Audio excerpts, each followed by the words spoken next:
Ici Radio Courtoisie. Bonsoir, vous êtes donc à l'écoute du Libre Journal des historiens. Je suis en compagnie de Jean-Pierre Thurberg, éditeur, qui va nous parler de la réédition d'un ouvrage qui a fait date, à savoir les 300 jours de Verdun. Nous allons commencer notre soirée en revenant, car nous l'avons déjà évoqué au fil des années à plusieurs reprises, sur ce moment majeur de notre histoire nationale, que fut la bataille de Verdun en 1916.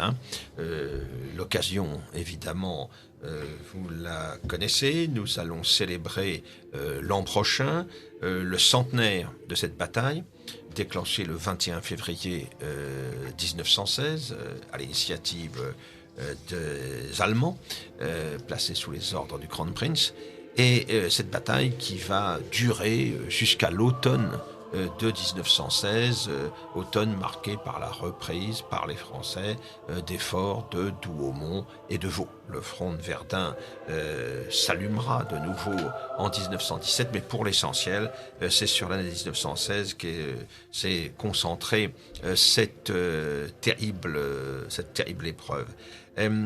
Jean-Pierre Thurberg, vous avez publié donc en 2006. En 2006, oui, 2006, nous sommes là. Pour le 90e anniversaire, cet ouvrage monumental, je crois que le mot est celui qui convient, par son volume.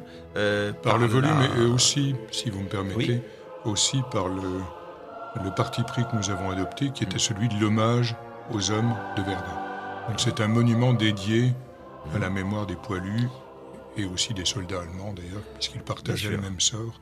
Donc c'est doublement monumental. Merci de rappeler qu'il est de grande ampleur, puisqu'il pèse 3,5 kg, ou pas loin de 3,5 kg, en très grand format, mais il est aussi monumental par, je dirais, l'idée qui a présidé à sa conception. Bien sûr, car rendre hommage à nos anciens qui sont tombés à Verdun, et c'est un devoir évidemment que nous honorons régulièrement, bien sûr ne signifie pas du tout que nous considérions encore aujourd'hui l'Allemagne comme un quelconque ennemi héréditaire. Heureusement, les 3/4 de siècle qui ont vu la France et l'Allemagne s'affronter pour le plus grand mal de l'Europe dans son ensemble appartiennent heureusement à une époque évidemment révolue.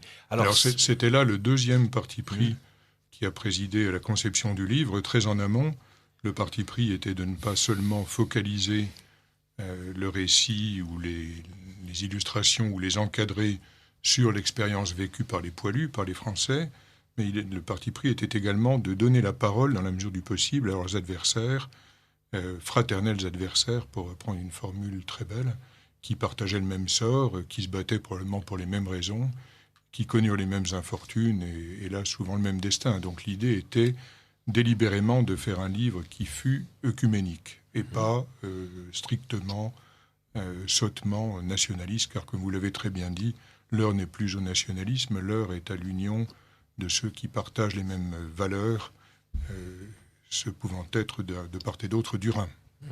Alors, cet ouvrage, il faut en dire quelques mots.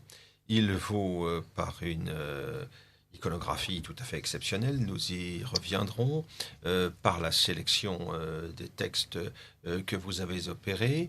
Il y a quand même eu, autant que je m'en souvienne, puisque j'ai participé à sa réalisation, une petite déception, c'est que vous souhaitiez vraiment réaliser un ouvrage complètement équilibré entre français et allemand, un ouvrage vraiment franco-allemand, et vous n'avez pas rencontré du côté allemand l'écho que l'on pouvait espérer pour assurer une participation à la mesure de vos espérances, de vos ambitions. Alors, il y avait sans doute de ma part une grande naïveté, connaissant pas mal l'Allemagne, ayant pas mal voyagé dans ce pays, j'imaginais trouver assez facilement un confrère qui serait intéressé par cette aventure à quatre mains, et qui, par conséquent, prendrait en charge non seulement une partie des frais, ce qui est d'usage quand on fait une coédition, mais également une partie des recherches iconographiques, bibliographiques, historiques. Et je dois dire que je pensais avoir trouvé le partenaire idéal en la personne d'un éditeur allemand. Et malheureusement, l'éditeur allemand s'est désisté assez rapidement pour des raisons qu'il ne m'a pas indiquées de façon très claire, mais que j'ai cru comprendre. En clair, pour un éditeur allemand, parler de la guerre, fût-ce la Première Guerre mondiale, ne semblait pas être très opportun ni très politique à l'époque où j'avais proposé cette coédition. Et donc, j'ai dû entreprendre seul une partie du travail qui n'avait pas été ni budgété, ni prévu en termes de temps et de force à déployer. Avec un deuxième écueil, il a fallu évidemment envoyer en Allemagne des émissaires pour faire des recherches. Ça a été en l'espèce une jeune historienne de Verdun, d'ailleurs, qui parlait parfaitement les deux langues, ce qui lui a permis d'éplucher des archives sans être victime du problème linguistique. Mais deuxième point que je n'avais absolument pas estimé à son juste poids, ou à son injuste poids plus exactement, c'est l'absence relative d'archives, justement. Autant la France regorge de livres, l'entre-deux-guerres, vous le savez, a été une période où on a publié 1001 livres sur tous les aspects de la Grande Guerre, plus ou moins intéressants, plus ou moins justifiés, mais toujours, je dirais, étayés par des documents, par des témoignages, etc. Autant en Allemagne, pour tout un tas de raisons que j'ai fini par comprendre aussi, le souvenir de la bataille de Verdun n'était pas un souvenir que l'on glorifiait, c'était au contraire, pour l'inconscient collectif allemand, le souvenir d'une défaite. Donc nous sommes, nous, Français, peut-être les seuls à vénérer le souvenir de défaite comme Bazeille ou comme Cameron. En Allemagne, on a tendance à être plus réaliste. Ou Waterloo. Ou Waterloo. On a tendance à être plus réaliste de l'autre côté du Rhin et à se souvenir plutôt des victoires que des défaites. Mais ça n'est qu'une partie de la raison. L'autre raison est purement de fait, c'est que les archives qui avaient pu être conservées entre 1914-1918 et la Deuxième Guerre mondiale ont pour l'essentiel été, dans le meilleur des cas, déménagées, dispersées pendant la Deuxième Guerre mondiale et dans le pire des cas, purement et simplement détruites. Donc nous nous heurtions à un triple handicap, pas de correspondance sur place, peu d'abondance de documents, lettres, les lettres de poilus en France, on en a autant qu'on en veut. D'ailleurs, les greniers, aujourd'hui encore, livrent des moissons qui continuent à être passionnantes. En Allemagne, rien de tout cela. Et puis, pauvreté, pour ne pas dire maigreur absolue des archives allemandes en ce qui concernait la Première Guerre mondiale. Donc, nous avons essayé de faire avec, comme on dit chez moi, mais le résultat n'est pas tout à fait aussi équilibré que je l'espérais. Cela étant, nous avons quand même, d'une certaine façon, réussi le pari. Et là, je me suis béni d'avoir fait non seulement allemand première langue au lycée, mais d'avoir des racines germaniques et puis d'avoir eu quelques lectures et aussi quelques aventures en Allemagne. J'ai moi-même écumé les archives qui étaient disponibles sur Internet. Encore qu'il y a 10 ans, les ressources d'Internet n'étaient pas ce qu'elles sont aujourd'hui. Et puis les archives chez les bouquinistes, j'ai trouvé beaucoup de livres allemands, et notamment pas mal de livres régimentaires, qui sont une source intéressante à la fois de témoignages, et puis aussi d'iconographie, puisque très souvent illustrés par des photos de très bonne qualité. Donc nous avons essayé de compenser l'absence de ceci grâce à cela. Et je dois dire, quand je revois ce livre, vis-à-vis duquel j'ai quand même un certain détachement maintenant, puisque, comme vous l'avez dit, nous en sommes à son 10e anniversaire, et qu'il a connu quand même un certain nombre de nouvelles éditions ou de rééditions, je crois qu'on est à la 6e, quelque chose comme ça, j'ai même plus compté. Quand je revois ce livre, je me dis que finalement, vu avec l'œil froid que j'ai acquis vis-à-vis de lui, le résultat n'est pas si mauvais que cela. Et nous avons en particulier, alors que la barre était mise très haut, une petite parenthèse à ce sujet, la barre, c'était que le livre qui s'intitule « Les 300 jours de Verdun » rende compte, jour après jour, de la bataille à tous ses niveaux. Tous ces niveaux, ça veut dire, en termes d'histoire militaire, de bataille, qu'est-ce qui s'est passé, où, comment, quel a été le résultat des engagements, y a-t-il eu ou non des progrès sur le front. Donc ça, c'est le texte courant. Et puis, une iconographie très riche, on en reparlera, des encadrés sur des thématiques. Alors, ce peut être des biographies des généraux français ou allemands, ce peut être des encadrés techniques sur le rôle de l'aviation, sur les pigeons voyageurs, sur l'apport du moteur combattant, comme disait De Gaulle, des encadrés qui donnent des niveaux de lecture très différents. Et je crois que c'est important pour les lecteurs de penser qu'ils ne s'embarquent pas pour 550 pages d'un monologue qui finit quand même par devenir un peu épuisant. On peut grappiller très facilement. On peut zoomer, sur, à travers les pages selon des thèmes particuliers, mais il y a aussi un fil conducteur chronologique. Voilà, le fil conducteur chronologique est implacable, mais il est éclairé par ces zooms sur différents aspects. Et puis le parti pris, c'est pour ça que je disais que la barre avait été mise très haut, que finalement on s'en est pas si mal sorti. Le parti pris extrêmement maximaliste, c'était d'avoir pour chaque jour, en marge, des témoignages directs du jour. Comme il y a les œufs du jour au marché, nous voulions le témoignage du jour. Et je dirais qu'à 99%, ça a été possible. Il y a eu des moments de grande lassitude et de grande inquiétude parce que tel jour, on n'avait rien. Et puis finalement, toutes les cases ont fini par se remplir. C'est comme dans un puzzle. Et on a à peu près tous les jours des témoignages qui sont passionnants parce qu'ils rejoignent ce qu'on se disait tout à l'heure. Si nous n'avions pas usé d'un artifice typographique un petit peu bébête mais indispensable, qui consistait à commencer les témoignages de français par des lettrines italiques, et puis les témoignages allemands traduits par des lettrines en caractères gothiques, très, très souvent, même la plupart du temps, il est impossible de savoir quelle était la nationalité de celui qui nous parle, ce qui corrobore bien l'intuition que nous avions au départ, que le vécu de ces hommes était le même, quel qu'ait été leur uniforme, quelle qu'ait été leur unité, etc., etc. Et donc, globalement, les niveaux de lecture sont très variés. Le fil chronologique permet de se raccrocher au déroulement historique.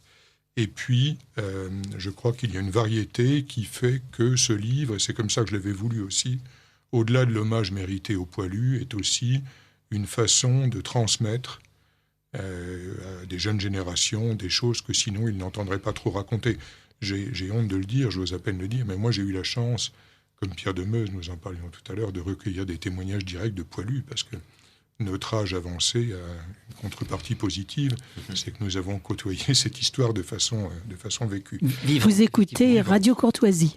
Mais pour des jeunes qui n'ont pas eu cette chance d'entendre parler les poilus de ce qu'ils avaient vécu, ce livre est, je crois, et c'est la seule chose peut-être que je retirerai de ma carrière d'éditeur, qui s'étale maintenant sur 36 ans cette année, ce livre est une transmission de quelque chose dont j'avais le sentiment d'être en partie dépositaire et que j'ai voulu passer aux générations montantes.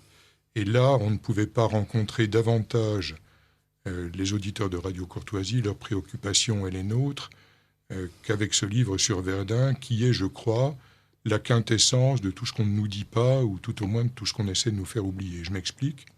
Je ne suis jamais passé, depuis des années, hélas, devant un monument aux morts, dans le plus petit village de France, sans me dire, mais si ces poilus qu'on représente là en train d'expirer entre les bras de la patrie, ou si ce poilu qui est là avec son drapeau en train de prendre la tranchée adverse au péril de sa vie, descendait de son socle et se mettait à nous parler, comment réagirait-il ? Déjà, mes parents, paix à leurs âmes, qui ont connu la Deuxième Guerre mondiale, auraient beaucoup de mal à appréhender le monde d'aujourd'hui. Mais ces poilus avec lesquels j'ai eu le privilège de parler, comment analyseraient-ils la théorie du genre ? Comment analyserait-il le cosmopolitisme ? Comment analyserait-il cette espèce d'homme hors sol qu'on voudrait nous voir cultiver ? Comment réagirait-il ? Mais je crois qu'il serait pris d'une sainte colère. Comment peut-on aujourd'hui imaginer que ces hommes ont tout donné ? Certains n'étaient pas obligés de le faire, certains sont engagés alors qu'ils étaient trop jeunes ou au contraire trop vieux. Comment ces hommes qui se sont engagés au péril de leur vie accepteraient-ils que nous, leurs héritiers, qui avons profité de leur héritage, qui l'avons même dilapidé, en soyons arrivés là où nous sommes aujourd'hui. Je crois que ce livre, de ce point de vue-là, est irremplaçable, non pas parce que je l'ai fait, non pas parce que j'avais des conseillers techniques, vous l'avez dit avec votre modestie habituelle, Philippe, qui s'appelait Philippe Conrad pour la direction technique civile, le colonel Porte pour la direction historique et scientifique militaire, mais parce que, tout simplement, nous nous sommes mis au service de plus grands que nous. Et si nous n'avions réussi qu'à faire passer ce message-là, ce serait déjà beaucoup. Bien, je crois que c'est une magnifique présentation de cette entreprise que vous venez de nous faire. Hein. Une entreprise qui a bénéficié aussi d'une coopération avec le service historique de Vincennes. Oui, notamment en matière iconographique. Entre autres, la page traditionnelle des remerciements où les auteurs qui en sont à leur premier roman en sont réduits à remercier leur épouse et leur maman. Là, nous avions une grande page 24-32, puisque c'est un très grand format. Et je dois dire que nous avons réduit le corps parce que la liste des contributions à cet ouvrage était très très longue. Et je tiens à remercier tous ceux qui s'y sont associés. Alors, je ne vais pas tous les citer parce que j'en oublierai nécessairement, mais en premier lieu, les Gueules Cassées. Les Gueules Cassées, comme chacun ne le sait plus aujourd'hui, c'est une association née de la guerre de 1914. Les poilus rescapés qui avaient été blessés à la face étaient généralement rejetés de façon ouverte ou non par la société, avaient toutes les peines du monde à boucler leur budget et à survivre à cette guerre terrible. Et ils cherchaient en permanence des sources de financement pour leurs œuvres. Leurs œuvres étaient encore à l'époque les soins aux blessés, puisque des poilus blessés ont survécu pendant 10 ans, 20 ans, 30 ans à leurs blessures. Et comment trouver de l'argent ? Pas auprès du gouvernement, parce que la France se remettait difficilement de cette épreuve, mais auprès des Français qui, comme chacun sait, sont des gestionnaires avisés, et qui avaient des économies et qui ne demandaient pas mieux que d'en donner une partie, non pas sous forme de dons, mais sous forme de dons intéressés. Je m'explique. À l'époque d'avant-guerre, la loterie nationale ou la loterie était une entreprise dans laquelle il fallait investir pour acheter un billet qui coûtait l'équivalent de ce que serait aujourd'hui peut-être 100 ou 200 euros, moyennant quoi, évidemment, les gains en regard étaient énormes. Mais les Français qui pouvaient investir 200 euros dans un billet plein de la loterie nationale ne couraient pas les rues. Et un poilu intelligent a eu l'idée de couper les billets en dixièmes. C'est-à-dire qu'au lieu de payer 200 euros pour gagner, je dis n'importe quoi, 10 millions d'euros, vous payiez 20 euros pour gagner 1 million d'euros. Et tout le monde était bénéficiaire. Les Gueules Cassées se sont ainsi constitués un trésor qui n'a fait qu'embellir au fil des années, avec hélas une rapacité de plus en plus grande de l'État qui les a spoliés. Je crois qu'ils ont aujourd'hui encore une partie du capital de la Française des Jeux, mais ils sont passés de 90% à 5%. Vous voyez, aucun rapport avec la fiscalité qui s'abat sur nous. Toujours est-il que les Gueules Cassées, avec ces sommes assez colossales qu'ils ont recueillies, ont financé pendant longtemps des recherches, et continuent à financer d'ailleurs, des recherches médicales sur les atteintes maxillofaciales, la réinsertion des anciens soldats revenus d'opérations extérieures diminuées, et puis un certain nombre d'entreprises de transmission de mémoire, rôle qui figure dans leur statut. Et là, je dois dire que j'ai eu la chance, grâce soit rendue au général de la Prelle, très beau soldat, au général Chauchard du Mottet, autre très beau soldat, d'obtenir d'eux tout de suite une oreille attentive et généreuse. Parce que, vous l'imaginez bien, ce livre de 550 pages qui a mobilisé pendant plus d'1 an à temps plein 4 personnes et en temps cumulé peut-être une douzaine de personnes a coûté beaucoup, beaucoup, beaucoup d'argent. Et hélas, n'étant ni fils de famille, ni adossé à une grosse banque, je n'avais pas les capitaux nécessaires pour le faire. Alors l'enthousiasme ne remplace pas toujours l'argent. Les Gueules Cassées ont été le mécène sans lequel cette entreprise n'aurait même pas pu naître. Et ils ont eu une idée de génie en même temps, ce qui prouve que, outre leur rôle social et leur passé de beaux soldats, ils ont le sens des affaires, mais ça, ils l'avaient prouvé dès leur naissance. Leur idée était, si vous vendez votre livre, comme je pouvais le faire au prix du marché, 100 euros ou 110 euros, vous en vendrez 1000. Et vous ferez votre affaire d'éditeur. Mais nous, ce qui nous intéresse, c'est pas d'en vendre 1000, c'est d'en vendre 10 000. Nous avons largement dépassé ce tirage. Et pour en vendre 10 000, il faut baisser le prix. Et donc, nous sommes passés d'un prix marché qui était de plus de 100 euros à un prix réel de 59 euros. Ce qui fait que ce livre énorme est devenu tout d'un coup abordable pour un public infiniment plus vaste. Et je dois dire d'ailleurs que, fidèle à une doctrine que j'assume totalement, nous n'avons jamais augmenté aux éditions italiques le prix de nos livres. Et ce prix est aujourd'hui, 10 ans après, le même prix que le jour du lancement. Donc les Gueules Cassées, vous l'avez dit, le service historique de la Défense. À l'époque, le général qui commandait le service historique de la Défense avait lui aussi le sens de la transmission du patrimoine. Je pense que c'était le général André Bach, grâce lui soit rendue.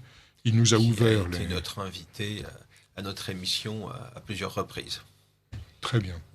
Il nous a ouvert toutes les ressources iconographiques, historiques, textuelles des archives, et il y a des kilomètres et des kilomètres d'archives qui, pour la plupart, n'avaient jamais été ouvertes depuis l'immédiate après-guerre. Et quand je dis après-guerre, c'est la Première Guerre mondiale. Nous avons exhumé des caisses dans lesquelles étaient des dessins, des aquarelles des lettres, des rapports d'état-major qui visiblement étaient scellés à l'identique, toile d'araignée comprise, de la même façon qu'elle l'était en 1919, après la guerre. Donc nous avons pu affecter 2 iconographes en permanence aux archives de la défense du château de Vincennes, un technicien qui scannait les documents les plus importants ou qui les photographiait. Nous avons eu aussi le concours d'officiers du service historique qui ont compilé ce dont je parlais tout à l'heure, c'est-à-dire le texte courant, les journaux de marche et d'opération des régiments, qui en ont tiré la substantifique moelle pour assurer la genèse de cette chronologie jour après jour qui est le texte courant du livre. Et puis, autre contributeur très important, on s'y attendait, mais ce n'était pas gagné pour autant, le mémorial de Verdun, qui nous a lui aussi ouvert ses portes, et non seulement les portes de ses vitrines, mais aussi les portes de ses réserves, qui sont colossales. Et je garderai toujours ce souvenir de notre équipe technique qui était basée à Verdun, qui avait pris pension dans l'hôtel le plus proche, et qui attendait que le dernier touriste s'en aille sur le coup de 19h, pour investir la place, sortir avec l'aide du personnel du musée les pièces rares des vitrines, les documents des archives, et puis pour les photographier ou les scanner très vite et les remettre en place pour que le lendemain, une vie normale reprenne au musée. Dernier contributeur... Vous parlez là du musée de Fleury, du mémorial de Fleury, mémorial de Verdun, dirigé voilà, par le colonel Pierson, que nos voyageurs de la Nouvelle Revue d'Histoire connaissent bien, puisqu'il a été leur cicérone, voilà, avec notamment vous, Philippe. aux Éparges au printemps dernier. Un petit mot de publicité gratuite.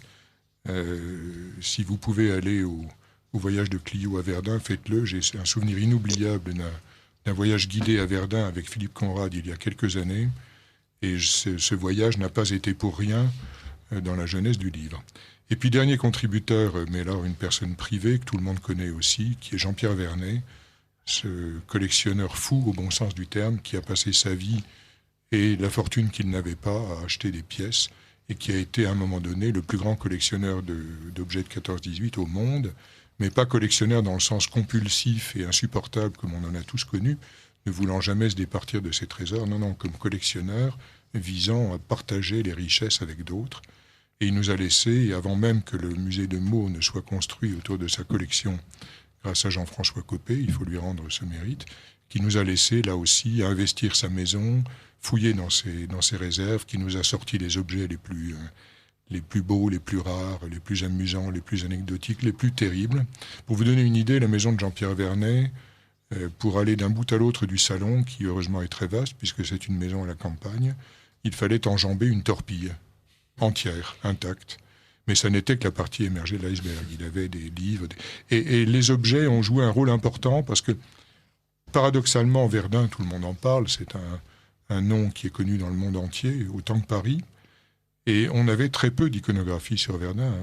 Si nous sortions, ça nous amène à la transition avec l'iconographie, si nous sortions de l'iconographie que nous voyions partout auparavant, et qui généralement étaient d'ailleurs des photos qui n'étaient même pas des photos authentiques. Petite anecdote au passage, un excellent film a été produit après-guerre par Léon Poirier, qui s'appelle Verdun, Vision d'Histoire. Il a d'ailleurs été refait sur le plan technique, je n'emploie pas le mot anglais, car je me ferai taper sur les doigts. Oh non, là, il ne faut pas.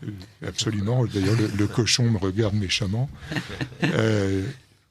Si on pense à ce film qui a été une réussite, il a donné aussi lieu à d'innombrables erreurs volontaires ou involontaires, puisque la grande idée de Poirier, c'était, profitant du fait que les champs de bataille étaient encore à peu près dans leur état d'origine en 1920 et après, de filmer sur place avec les survivants. Ce qui nous vaut, par exemple, si vous pouvez vous procurer ce DVD, faites-le, c'est un chef-d'œuvre, film muet bien sûr. Ce qui nous vaut de voir, par exemple, l'épisode du Bois des Corps, premier coup de canon, trommelfeuilleur allemand, les diables du lieutenant-colonel Drian, etc., un morceau d'épopée. Ce film rendait l'hommage qu'il méritait aux hommes de Drian. Évidemment, ils n'ont pas pu faire jouer Drian dans son rôle, puisque le malheureux reposait dans la terre meusienne, mais tous les officiers survivants jouaient leur propre rôle. Ce qui fait que les photos de tournage de ce film sont très rapidement devenues des photos de Verdun. Et par un glissement assez symptomatique du sérieux de beaucoup d'éditeurs, ça ne date pas d'aujourd'hui, les éditeurs pas sérieux, ces photos illustrent une quantité inimaginable d'ouvrages où on voit la tranchée du bois des corps, où on voit, etc., etc. Donc si on accepte ces photos bien connues, d'autres photos de propagande dont nous avons usé mais pas abusé, parce qu'elles avaient un côté à la fois très beau sur le plan plastique, et pour cause, on posait à l'époque à la chambre, donc le photographe avait tout le temps pour cadrer, vérifier les lumières, etc. Et puis par ailleurs, un côté amusant parce que décalé, quand les poilus parlaient du bourrage de crâne à l'époque, et de la grosse presse qui racontait n'importe quoi sur leurs tranchées bien tenues, avec des caillebotis impeccables et des uniformes sur lesquels ne manquait pas un bouton, sur lesquels il n'y avait pas une tache. Bon, on n'était pas encore dans le délire de la propagande médiatique d'aujourd'hui, mais on n'en était pas loin, proportion gardée. Et donc ces photos, nous les avons gardées. Mais si on accepte donc ces sources douteuses, des photos, des plaques de verre qui étaient généralement pas très bien légendées et souvent de mauvaise qualité, et puis les photos de propagande, mais finalement, il n'y avait pas grand-chose, pour une raison technique simple, c'est qu'un appareil photo à l'époque, c'était encore un énorme appareil à chambre, sur des pieds. Alors il y avait quelques petits appareils photo personnels, portables, mais qui étaient rigoureusement interdits par le commandement. Et donc nous avons fait une véritable chasse aux documents. Et dans ce cadre-là, la seule façon pour sortir du côté 2 dimensions noir et blanc de la plupart des ouvrages sur Verdun jusque-là, c'était de faire jaillir de la couleur et du volume. Et la collection de Jean-Pierre Vernet a été absolument indispensable dans ce domaine parce que, je prends un exemple tout à fait trivial, le briquet façonné dans une cartouche de mitrailleuse allemande, on lui disait « Tiens, Jean-Pierre, à tel endroit, ce serait bien », et il nous sortait immédiatement ça. Il savait que c'était la 3e étagère et que c'était à droite, ou bien, beaucoup plus rare, le pistolet porté par tel officier tel jour, ou la patte d'épaule d'un officier allemand de tel régiment. L'homme ressource, c'était vraiment Jean-Pierre Vernet. Donc toutes ces bonnes volontés mises bout à bout, un certain travail de l'éditeur, je le dis sans fausse modestie, parce que je considère ce livre comme un peu l'équivalent du chef-d'œuvre, toute proportion gardée, du chef-d'œuvre des artisans. Tout ça mis bout à bout fait un livre qui, je suis là aussi très fier de le dire, figure dans les bibliothèques des gens qui ont eu la chance de l'acheter avant, aux côtés du Péricard, qui est un très grand classique. Le père de Michel Péricard, homme politique, maire de Saint-Germain-en-Laye, bien connu, était poilu. Il a publié, après la guerre, sur souscription, autant qu'il m'en souvienne, un livre monumental, mais avec les moyens techniques de l'époque. Et quand j'ai dans un salon ou dans une séance de dédicace des gens qui viennent me dire « on l'a mis à côté du Péricard », j'ai le sentiment d'avoir rempli mon rôle d'éditeur. Vous écoutez Radio Courtoisie. C'est évidemment une référence, Péricard, qui a rassemblé une multitude extraordinaire de témoignages, justement sur ce qu'a été la réalité des combats de Verdun. Je remarque surtout ce que vous avez dit concernant l'importance à accorder aux objets. Beaucoup d'historiens de la Première Guerre mondiale, et c'est tout à fait légitime, se sont plongés dans les archives, on en tirait un certain nombre d'informations, d'analyses très sérieusement documentées, mais les objets apportent effectivement une perception, une image différente des choses, permettent une représentation de ce que pouvaient être les combats de l'époque, les circonstances de l'époque. Je crois qu'il contribue énormément à la construction d'un imaginaire de la Première Guerre mondiale, au-delà des archives qu'il est tout à fait naturel d'aller étudier et analyser. Et ça, je crois qu'il faut rendre hommage tout à fait à Jean-Pierre Vernet pour le travail absolument phénoménal, vraiment, et je pèse mes mots, qu'il a pu réaliser pendant des dizaines d'années. Travail qui a trouvé heureusement sa consécration avec ce fameux musée la création du musée, que j'encourage tous nos auditeurs à aller voir. Pays de Meaux, avec au passage une remarque également qui est quand même tout à fait intéressante, c'est la vitalité de cette mémoire de la guerre de 1914.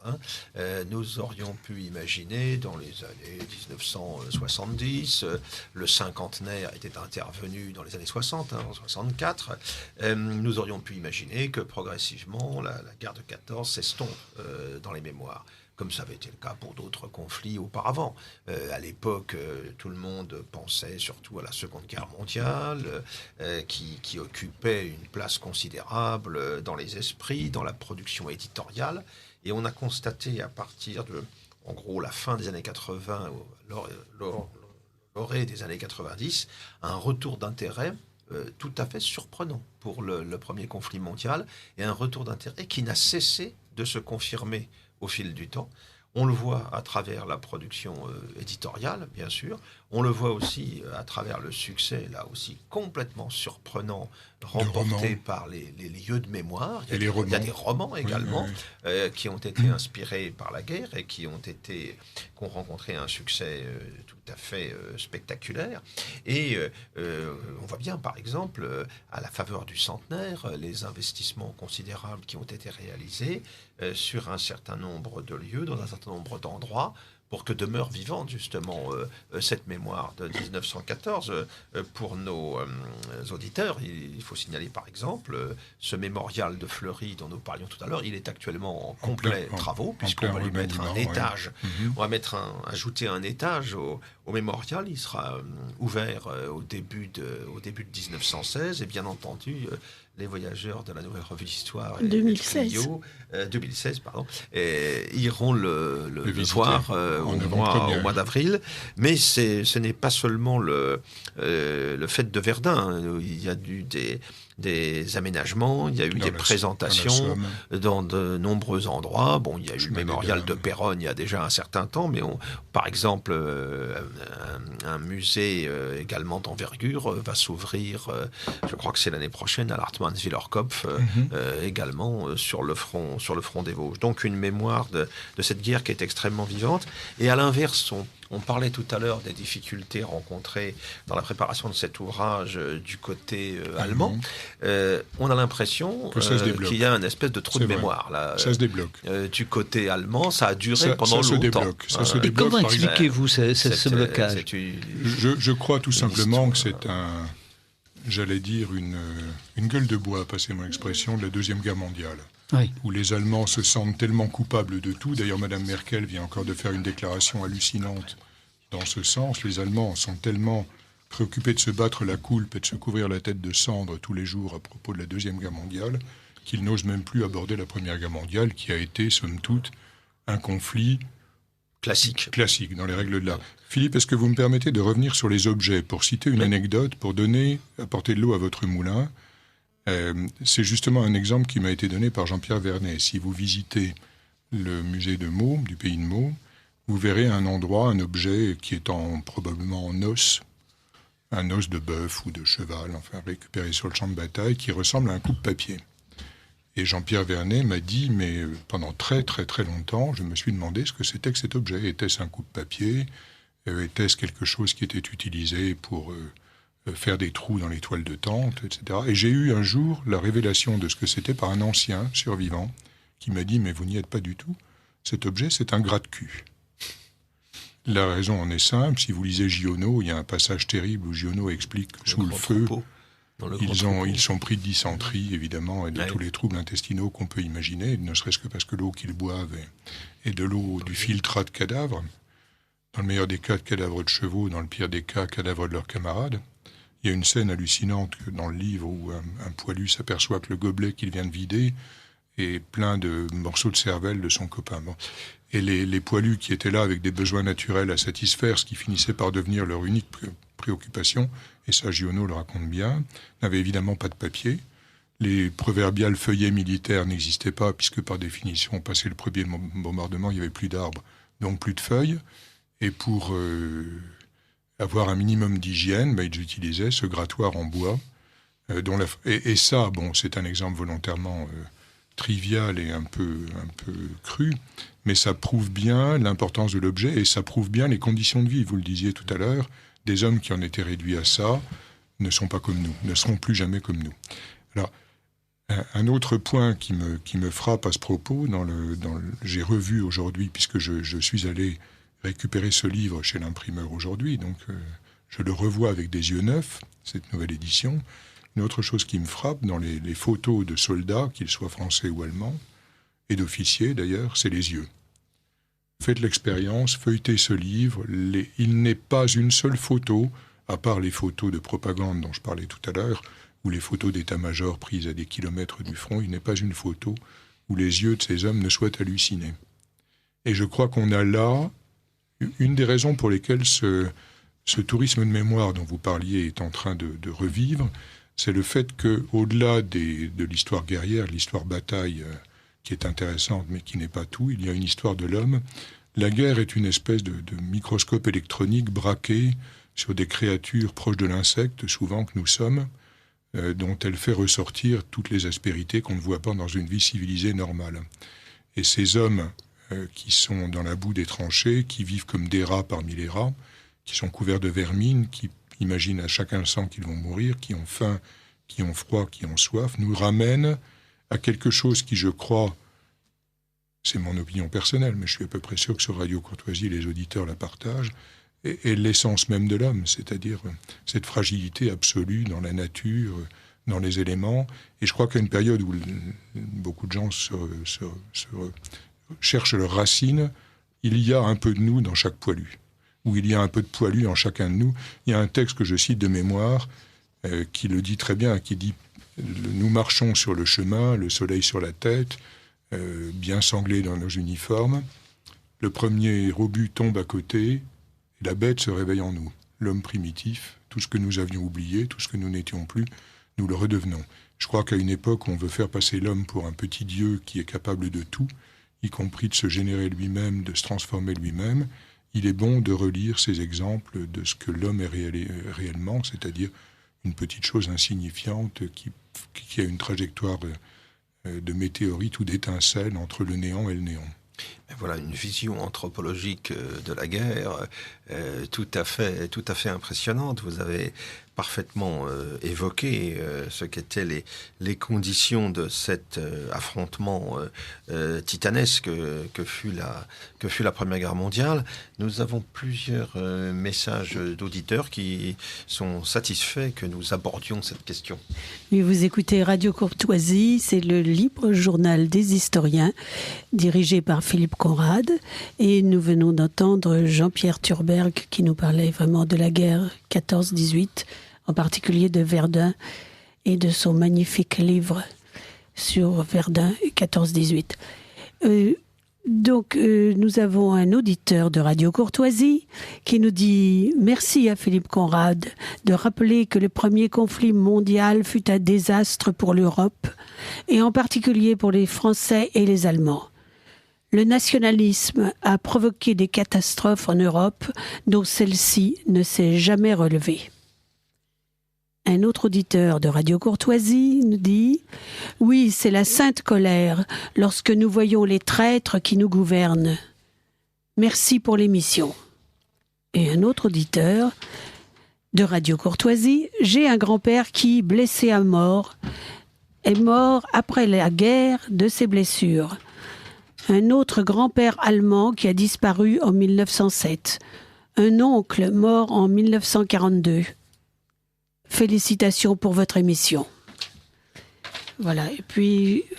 Un petit mot sur Jean-Pierre Vernet à propos de cet auditeur qui a des ancêtres français et allemands. Jean-Pierre Vernet, lui, est encore plus européen puisqu'il a des ancêtres français, allemands et polonais. Et donc, il est encore plus sensible à ce conflit qui a été... Alors, une chose quand même particulière à Verdun que j'aimerais dire, c'est que la bataille de Verdun est vraiment exemplaire. Je disais tout à l'heure, au fin fond des États-Unis, il y a deux villes qui sont connues, il y a Paris et Verdun. Et ça, je l'ai mesuré des dizaines, des centaines de fois. En Pologne, c'est à peu près la même chose. Pourquoi ? Parce que je crois que, d'abord, c'est un truisme, c'est la plus grande bataille de la Première Guerre mondiale, mais aussi parce que c'est une bataille dans un champ clos. Ça se déroule sur un tout petit territoire, les acteurs sont parfaitement identifiés. C'est une bataille que Philippe appellerait sans doute chimiquement pure, parce qu'il n'y a, à part quelques aviateurs anglais ou américains qui sont dans le ciel, il n'y a que des Français et des Allemands. Donc c'est vraiment le champ clos de ce suicide européen dont on parlait tout à l'heure. Et puis l'autre raison, c'est que tout le monde a eu un ancêtre qui est passé à Verdun. Oui, une remarque, Jean-Pierre Thurberg. Là, l'intérêt des Américains pour Verdun, c'est lié aussi au fait, je pense, que les deux grandes zones d'engagement des Américains en 1918, c'est Saint-Mihiel à l'est de Verdun et Montfaucon au nord-ouest de Verdun, en Argonne. Hein. Donc je crois que c'est lié aussi à ça. Ça a été leur guerre de 14. C'est là qu'elle s'est déroulée aussi. Hein, et beaucoup de soldats américains, dont certains célèbres, notamment un futur président des États-Unis, ou un futur général comme Patton ou Truman, ont combattu à Verdun. Et j'ai souvenir d'avoir vu dans le carnet de guerre de Truman une petite fleur cueillie dans les tranchées de Verdun, mais effectivement en 1918. En 1918, effectivement. Là, nous parlons de Verdun 1916. Alors, il y a des aspects de la bataille qui ont été soit oubliés, négligés, ou qui posent encore des questions concernant Verdun, notamment lors du déclenchement de la bataille. Quelles étaient les intentions du commandement allemand. Le général von Falkenhayn a justifié a posteriori la stratégie qu'il a mise en œuvre. Hein, en parlant de saigner l'armée française. Voilà, en parlant d'une guerre d'usure qui aurait été le résultat d'une volonté pour épuiser l'armée française. Victoire à la Pyrrhus, parce que l'armée allemande s'est épuisée tout autant. Tout un débat s'est ouvert à ce sujet, qui n'est pas totalement tranché aujourd'hui. Hein, on a considéré qu'il a cherché à justifier ensuite la manière dont la bataille a été conduite. En même temps, on ne remarque pas qu'il concentre sur place des forces suffisantes pour exploiter une éventuelle percée, une éventuelle rupture. Donc il y a encore autour de la bataille de Verdun des débats qui demeurent. Hein. Il y avait sans doute un aspect symbolique dans le choix de l'objectif de puisque les grands chefs de guerre se fixent toujours des objectifs de nature à marquer les esprits, notamment à l'arrière. Je sais qu'on a hésité longtemps côté allemand entre un assaut sur Belfort, ma belle ville natale, qui était encore un prurit dans l'esprit du haut état-major, parce que finalement 1870 n'était pas si loin que ça. Ce lieutenant-colonel inconnu la veille qui se permettait de résister à la glorieuse armée allemande, ça n'avait pas été facilement oublié. Le colonel d'Enfer Rochereau, donnait son nom. Qui a illustré de façon parfaite, j'en profite pour le citer, cette vieille maxime militaire qui dit qu'à tout problème, il y a deux solutions. La bonne est celle de l'école de guerre. Il a fait tout le contraire. Je pense que vous avancez un peu vite quand même. Non, mais c'est une boutade, bien évidemment. Cela étant, le colonel d'Enfer Rochereau a fait à Belfort exactement l'inverse de ce qu'enseignait la doctrine dominante de l'époque, c'est-à-dire qu'il s'est avancé à l'extérieur des murs, et c'est probablement ce qui lui a permis de tenir aussi longtemps. Revenons à Verdun. C'est vrai que le choix était Belfort ou Verdun, en gros. Oui, c'est ça. Et Verdun a été préféré, je crois, pour des raisons logistiques, finalement. Parce que Belfort était quand même un petit peu loin de tout.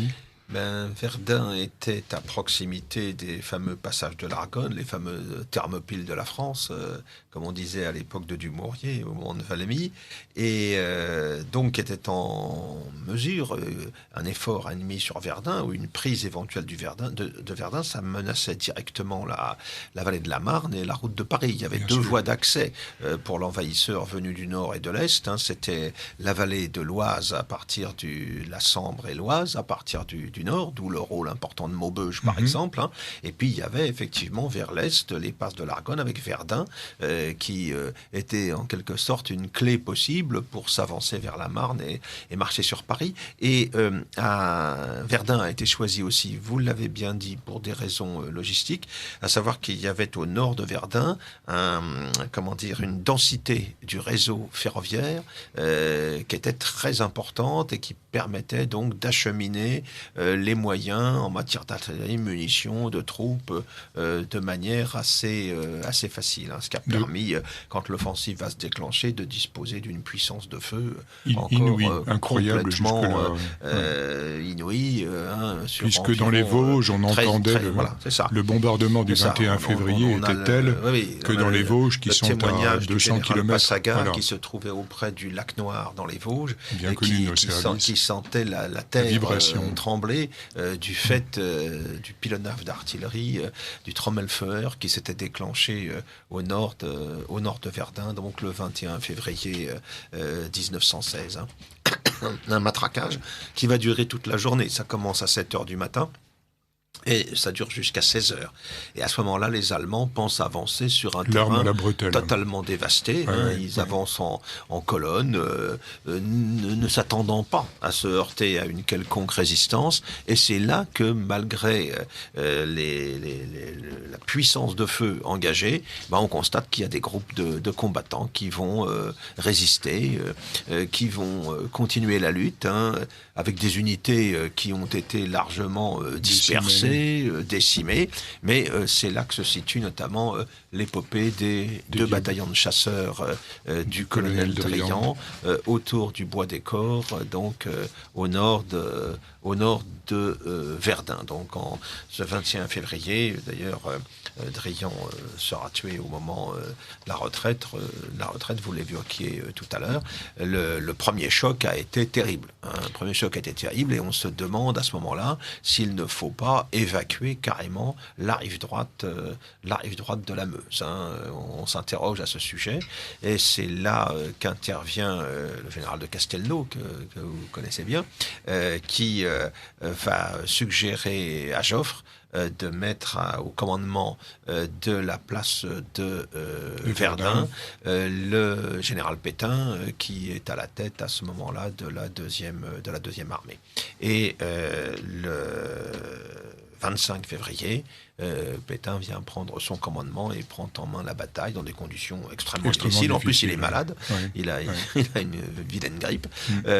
Et dans des conditions très difficiles, il va décider, lui, que on va défendre Verdun sur les deux rives de la Meuse.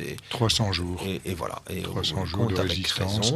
Alors, ils ne passeront pas. C'est pas exactement 300 jours de résistance, Jean-Pierre, parce qu'il faut rappeler que pour les Allemands, la bataille a une signification dans la durée différente.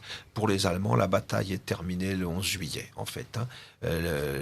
L'assaut sur le fort de Souville, l'assaut de la garde bavaroise sur le fort de Souville, qui est rejeté par une poignée de combattants. C'est le moment vraiment où tout bascule définitivement. Les Allemands savent que l'offensive s'est déclenchée sur la Somme depuis le 1er juillet, et c'est cette offensive-là qui, pour eux, devient désormais prioritaire. Verdun est un secteur où ils vont désormais rester sur la défensive, ce que ne voient pas que les Français n'interprètent pas comme ça. Ils veulent reprendre le terrain perdu. Ils vont le reprendre. Ils vont reprendre Douaumont. Ils vont reprendre le fort de Vaux. Ils vont regagner du terrain sur la rive gauche, au Morteum et à la côte 304. Mais face à des Allemands qui sont désormais sur la défensive, Verdun est devenu un secteur du front comme un autre. Ça aura des conséquences et des retombées assez lourdes, parce que celui qui conduit ces offensives victorieuses à partir du mois d'avril, quand Pétain passe au commandement du groupe d'armées du centre, c'est le général Nivelle. Et la manière, avec son adjoint, le général Mangin, dont il a remporté les succès que nous évoquions au cours de l'automne, eh bien, ça va lui inspirer la tactique, les procédés qu'il va imaginer pour la grande offensive, une de plus, prévue au printemps 1917, et qui va déboucher sur la catastrophe du chemin des Dames, donc le 16 avril 1917, et ce qui se passe dans les jours qui suivent. Et les succès de Verdun, quelque part, ont faussé dans une large mesure la vision que l'on pouvait avoir des enjeux en avril 1917. Et c'est cette bataille du chemin des Dames, d'ailleurs, qui me fait penser toujours à lui, à notre ami Vernet, puisque sa passion pour la guerre de 14, elle est née là, au pied du chemin des Dames, parce qu'enfant, il habitait le petit village de Soupir, bien nommé, en l'occurrence. Ça a été l'origine de sa vocation, en quelque sorte, de passionné de la guerre de 1914. Alors, nous avons des questions. Alors, ça n'est pas vraiment une question. C'est une auditrice de Radio Courtoisie qui nous dit « Plus je lis de choses sur la guerre de 14, plus je suis horrifiée par la nullité du haut commandement, surtout que cette guerre n'aurait jamais dû durer 4 ans. » Oui. Bon, c'est un petit peu... C'est un peu résumé, voilà, oui, un petit peu lapidaire. Je crois qu'il y a eu des chefs qui n'ont pas toujours été à la hauteur, c'est certain. Et d'autres qui n'ont pas démérité. Vous parliez de Castelnau. Oui, il faut se garder, je crois, dans ce domaine de toute caricature. On a beaucoup chargé Joffre, par exemple, on a beaucoup chargé Nivelle également. Je crois qu'il faut prendre une certaine distance en se rappelant ce qu'était le caractère tout à fait nouveau de ce conflit, en se rappelant aussi des erreurs commises en amont, avant 1914. Et comme chacun sait, il n'y a pas de plan de bataille qui résiste au premier coup de canon. Voilà. Donc c'est très facile dans un état-major ou 50 ans ou 100 ans après de faire le procès des chefs. Quand vous êtes dans la tranchée avec les balles et les obus, c'est plus difficile. Je voudrais dire pardon. J'ai deux autres messages d'un auditeur de Radio Courtoisie qui nous dit: d'origine alsacienne, je pense que des 2 guerres mondiales qui ont ravagé l'Europe n'avaient d'autre but que celui d'affaiblir, voire d'anéantir. Ah oui, que celui d'affaiblir, voire d'anéantir les nations européennes. Tout cela dans l'intérêt des agioteurs de Wall Street. Cher auditeur et compatriote alsacien, je me permets juste de mettre un tout petit peu d'eau dans ce jugement en disant le résultat concret a effectivement été objectivement un affaiblissement désastreux des forces européennes, mais de là à dire que le but était essentiellement cela, je pense que c'est un peu excessif. Ça fut le résultat plutôt qu'autre chose. Alors, quelques précisions concernant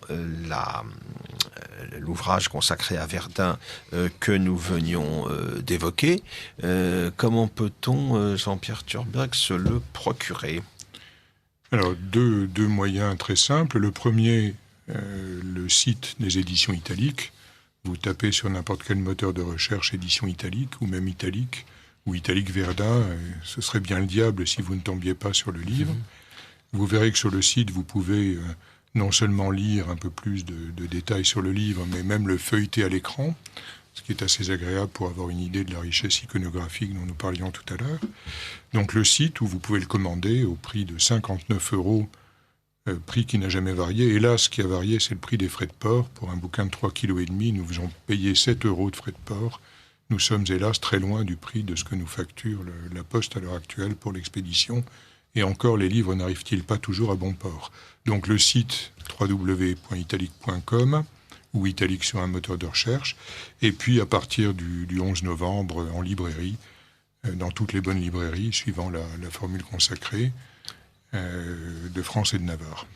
Et ce que l'on peut signaler aussi, puisque la première édition remonte à 2006, c'est, il faut bien le dire, l'extraordinaire succès rencontré par cet ouvrage. C'est vrai, dont je suis à la fois surpris et fier. J'avoue que je ne croyais pas, en faisant la première édition, que nous irions à réédition systématiquement. Et là, nous avons été assaillis de reproches en disant comment ce livre est manquant. Au moment où s'annonce le centenaire. Voilà. Et donc... Et j'ai même pris déjà, mais c'est peut-être un optimisme fou, quoique dans les moments difficiles, on aime se raccrocher à des valeurs sûres, et Dieu sait que celles des poilus à Verdun étaient des valeurs sûres. J'ai même pris des dispositions pour qu'un retirage soit possible. Je tiens à le dire, un retirage en Europe. La tentation était grande de tirer ce livre en Extrême-Orient, comme le font beaucoup d'éditeurs, ce qui effectivement présente des avantages tarifaires. Mais là, nous avons pris le parti de l'imprimer en Pologne. Donc nous sommes restés en Europe et nous avons été récompensés d'abord par des prix qui étaient tout à fait raisonnables et puis par une qualité qui, je dois le dire, est absolument parfaite. Alors, je tiens à signaler aussi, et cela fait écho à la remarque un peu surprenante d'un de nos auditeurs qui vous suspectait d'américanophilie, que vous avez publié également, j'étais également associé à cette aventure. Association de malfaiteurs. Voilà, un ouvrage intitulé Lafayette, nous voilà, qui est du même type que l'ouvrage consacré à Verdun, et qui est consacré, lui, à l'histoire des Américains dans la Première Guerre mondiale. Et un un ouvrage également tout à fait exceptionnel, notamment du fait d'une iconographie tout à fait originale. Ah oui, l'histoire des Américains pendant la Première Guerre est à l'histoire de Verdun franco-allemande de la Première Guerre, ce que les gratte-ciels de New York sont à nos petites tours de la Défense, c'est-à-dire colossales. Nous avons trouvé aux archives américaines notamment des ressources iconographiques inimaginables, d'autant plus que les moyens techniques mis en œuvre par les Américains étaient sans commune mesure avec les nôtres. Et puis en plus, en 1917 et 18, la photographie et même le cinéma avaient fait des progrès très importants, de même que la médecine avait fait des progrès. La guerre a fait faire des progrès aussi à la photographie et au cinéma en termes de légèreté, d'efficacité, de portabilité. Donc nous avons eu une matière première colossale pour laquelle il a fallu faire un tri serré. Je me permets de dire à cet auditeur, et encore une fois compatriote alsacien, qu'à aucun moment dans ce livre, je parle sous votre contrôle Philippe, nous n'avons versé dans l'américanophilie primaire. C'est une chose de rendre compte d'un phénomène qui s'est réellement passé et d'en rendre compte de façon complète, honnête et imagée, et c'est une autre chose de faire une apologie stupide de quelque chose qui n'est pas toujours justifiable.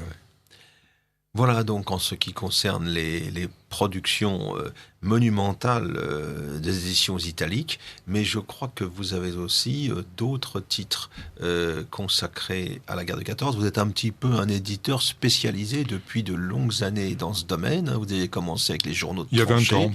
Vous disiez tout à l'heure que il y a 20 ans, nul ne penserait que la Première Guerre mondiale demeurerait un sujet fort de l'édition, ou même un centre d'intérêt important. Mais moi, je le pensais.